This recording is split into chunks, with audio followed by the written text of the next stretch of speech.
நாணயங்களை நேசிப்போம், நாணயங்களை பாதுகாப்போம்.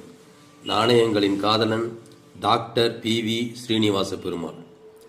1947ஆம் ஆண்டு 1 ரூபி நாணயமானது பம்பாயில் அச்சிடப்பட்டு வெளியிடப்பட்டுள்ளது. இந்த நாணயமானது 2 இடங்களில் அச்சிடப்பட்டது. பம்பாய் மற்றும் மும்பையில் இந்த நாணயம் அச்சிடப்பட்டுள்ளது. பம்பாய் என்று குறிப்பிடுவதற்கு காரணம், இந்த நாணயத்தின் ஆண்டு குறிப்பிடப்பட்டுள்ளது.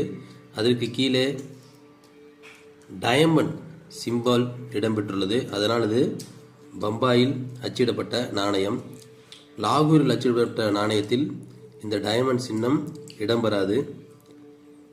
இதில் புலியின் உருவம் பொறிக்கப்பட்டுள்ளது. இந்த நாணயமானது நிக்கல் உலோகத்தினால் செய்யப்பட்டுள்ளது.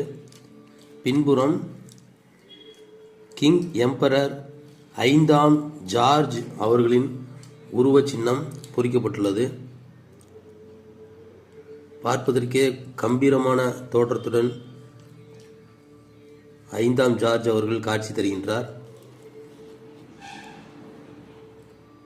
இந்த நாணயமானது 11.66 கிராம் எடையுடனும் 30.40 முதல் 30.70 மில்லிமீட்டர் விட்ட அளவையும் கொண்டது.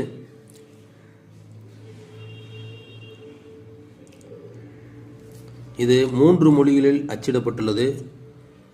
ஆங்கிலத்திலும், ஹிந்தியிலும், பெர்சிய மொழியிலும் அச்சிடப்பட்டுள்ளது. மேலே 1 ரூபி என்பது ஆங்கில மொழி, இங்கிட்டு இருப்பது ஹிந்தி, இந்த சைடு இருப்பது பெர்சியன் மொழியில்.